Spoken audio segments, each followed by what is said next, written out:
nous y voilà dans le Conservatoire d'anatomie. Madame Ducoureau, merci de nous y accueillir. Et quelle est l'origine de ces collections? Pourquoi toutes ces pièces? Elles ont été données par qui? Alors, en 1795, la nouvelle école de santé récemment créée s'installe dans ce bâtiment historique de la faculté de médecine. Et la Révolution française instaure également une réforme de l'enseignement à des fins d'enseignement plus pratiques pour les étudiants. D'où la nécessité d'avoir des collections, vraiment à usage pédagogique, ce qui a occasionné la création de conservatoires d'anatomie, avec à la fois des pièces d'anatomie réelles et artificielles ou des instruments de chirurgie, par exemple. D'accord, donc c'est vrai qu'à l'époque, il n'y avait pas tous ces moyens d'exploration du corps humain, donc l'enseignement se faisait à travers de vraies pièces anatomiques, comme tout ce qui est tératologie ici derrière nous, ou des papiers mâchés, des cires, etc., d'enseignement. Il y a, je crois, des écorchés. Alors, certains anatomiques, d'autres avisés plus artistiques. Vous pouvez nous en parler? Tout à fait. On va se diriger vers le premier d'entre eux. Il s'agit du Bêcheur, qui est une sculpture qui a été réalisée par Alphonse Lamy, qui a été présentée au Salon des Beaux-Arts de Paris en 1857 et donc qui est entrée dans les collections en 1858. Là, on a affaire à une sculpture réalisée par un artiste formé de façon académique à l'école des Beaux-Arts et qui représente un écorché d'homme en plein effort, d'où la bêche. Et alors, c'était destiné aux médecins ou plus aux étudiants des Beaux-Arts pour apprendre l'anatomie artistique? Alors, celui-ci, en tout cas, a été réalisé par un artiste et finalement donné au conservatoire d'anatomie, mais plus comme décor finalement, que comme objet pédagogique. C'est devenu même la mascotte du conservatoire d'anatomie. Et il se trouve que oui, il y avait toute une série, il y a eu toute une série d'écorchés vraiment à usage des artistes pour qu'ils apprennent l'anatomie et qu'ils représentent mieux le corps humain en fait. Il y en a un autre, je crois. Tout à fait, nous allons le voir. Cet écorché en plâtre a été réalisé par Paul Richer, qui a une carrière intéressante puisque à la fin du 19e siècle, il est dessinateur pour Charcot à la Salpêtrière à Paris. Et en 1900, il devient professeur d'anatomie à l'École des Beaux-Arts de Paris. Donc on a un petit peu les deux univers qui se rencontrent par la figure de Paul Richer, qui par ailleurs a publié un atlas anatomique à destination des artistes et des étudiants, des élèves des Beaux-Arts. Et finalement, cet écorché, qui est écorché, puisque une partie de son corps est écorchée et l'autre ne l'est pas, représente bien l'usage que pouvaient faire les étudiants de ce genre d'objet, puisqu'ils devaient bien connaître les attaches des muscles et imaginer la peau au-dessus pour représenter le corps humain dans tout son idéal en fait, esthétique. Oui, et voir le squelette facial pour comprendre quelle est la traduction du visage une fois que la peau habille ce squelette. C'est superbe. Très très beau. Autre richesse de ce conservatoire, ce sont les fameuses cires de Fontana. Tout à fait. Du 18e. Extrême fin 18e, début 19e siècle. Très bien. Voilà. Et qui sont des pures merveilles. Vous pouvez nous en dire deux mots? Oui. Alors, on parle toujours de Bonaparte, mais un peu avant, pendant sa campagne d'Italie. Donc Bonaparte est allé guerroyer en Italie et notamment à Florence, mais il en a profité pour visiter également. Et il a notamment visité le cabinet anatomique du grand-duc de Toscane. Il a été vraiment très impressionné par cette collection et il a voulu un peu la même chose, importer la même chose en France. Il a commandé des répliques à l'artiste qui avait réalisé ce cabinet anatomique, à savoir Felice Fontana.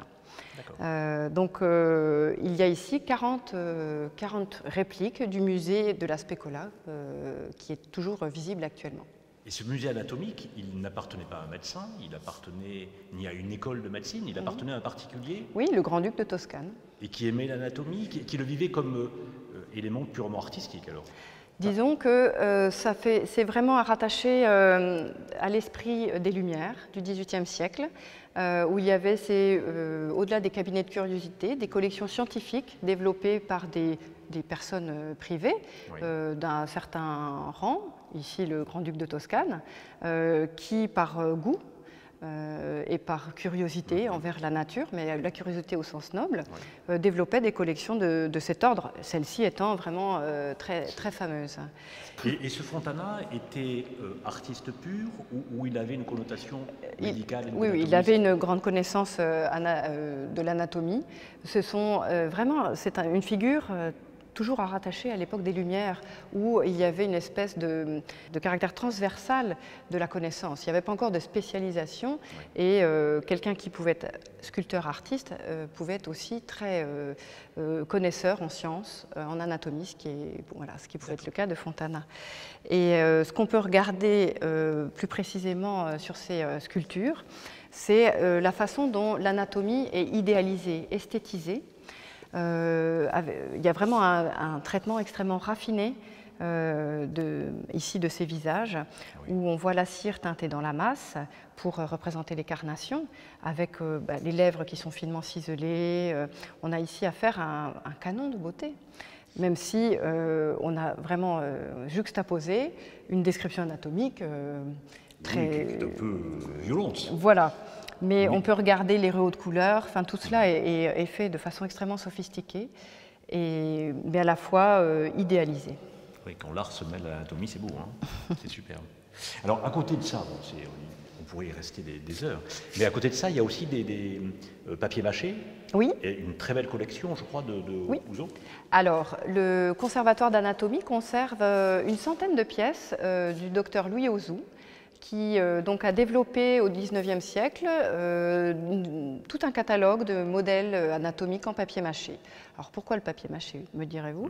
C'est moins cher que la cire, moins fragile, plus commode à mettre en œuvre. Ce serait un peu le plastique de nos jours. On s'en servait pour faire du mobilier pas très cher, on s'en servait pour faire des jouets. Et Louis Auzou a eu l'idée d'exploiter ce matériau très commode pour en faire des modèles pédagogiques. C'est un peu du carton-pâte. Alors oui, alors il y a plusieurs recettes. Ça, ce serait du carton-pâte. Oui. C'est carton-plâtre, et on appelle carton-plâtre, mais les recettes étaient un petit peu secrètes aussi. Oui. Donc Auzou lui-même avait une pâte secrète qu'il ne révélait pas.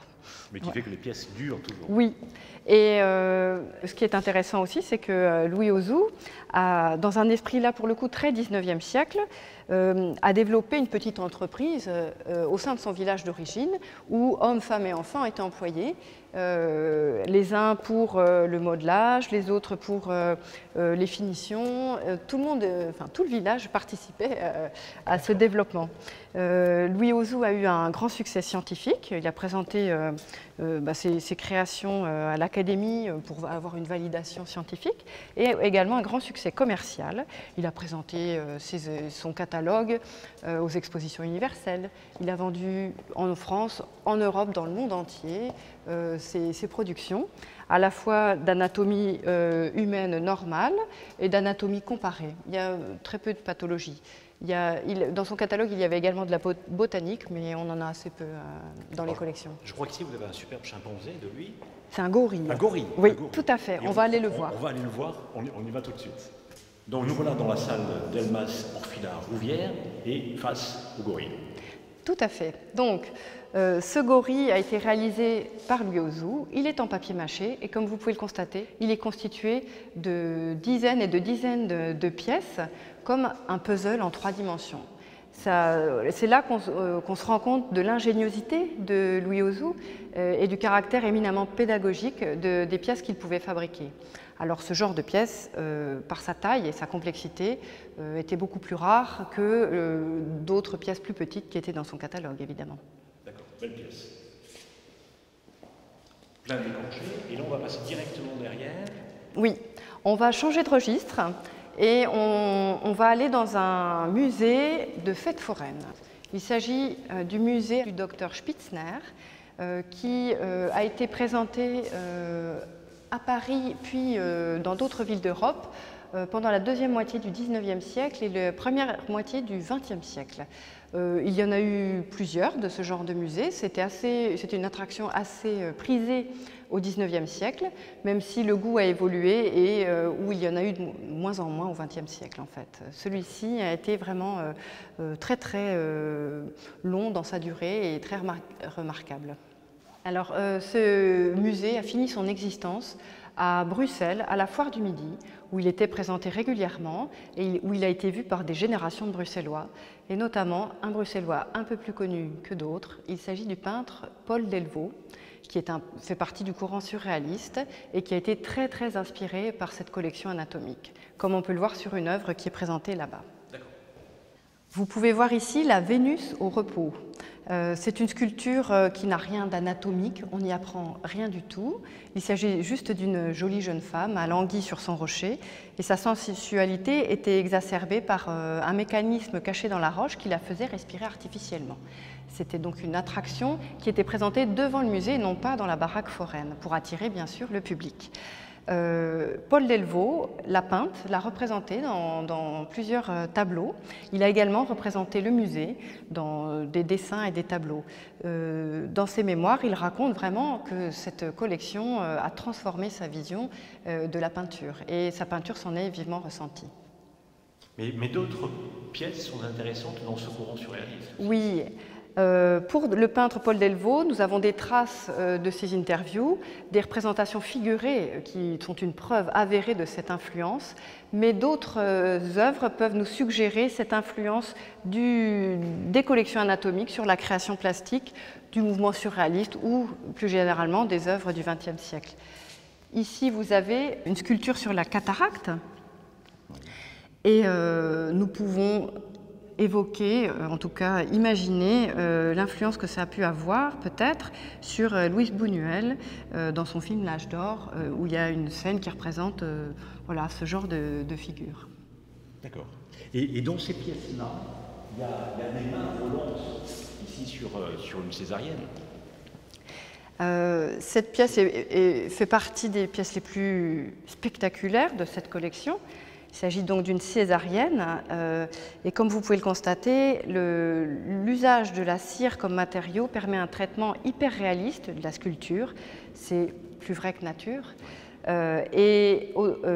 Parallèlement à ce côté hyper réaliste, cette sculpture nous semble très étrange en raison de ces mains volantes des chirurgiens qui tournent autour du corps de la parturiente.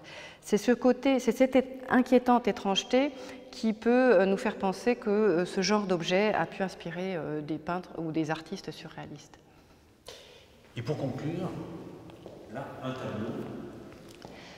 Oui, il est intéressant à double titre, par son sujet original et par son auteur. Il s'agit d'un anatomiste du XIXe siècle, le professeur Poirier, qui vérifie une dissection. Donc on voit bien le professeur à l'étude entre le livre et le corps. Il ne s'agit pas d'une leçon d'anatomie, mais vraiment de recherche anatomique par un professeur. Ce tableau a été réalisé par Georges Chicoteau, qui est un peintre formé à l'École des Beaux-Arts de Paris au XIXe siècle et qui était tellement passionné d'anatomie qu'il a entrepris ensuite des études de médecine et que c'est même devenu un des pionniers en radiothérapie autour de 1900. Il a donc un double cursus et finalement, dans ce tableau transparaît sa double qualité, à la fois de peintre formé de façon académique et d'homme passionné par l'anatomie. Ce qui peut être intéressant aussi, c'est la façon dont il transpose de façon sous-jacente une iconographie assez traditionnelle en peinture, un Christ en croix, dans un sujet hautement anatomique voilà, et scientifique. Très intéressant. Je vous remercie. Merci beaucoup. Merci beaucoup de cette visite commentée et de tout ce que vous avez apporté. Merci. Merci.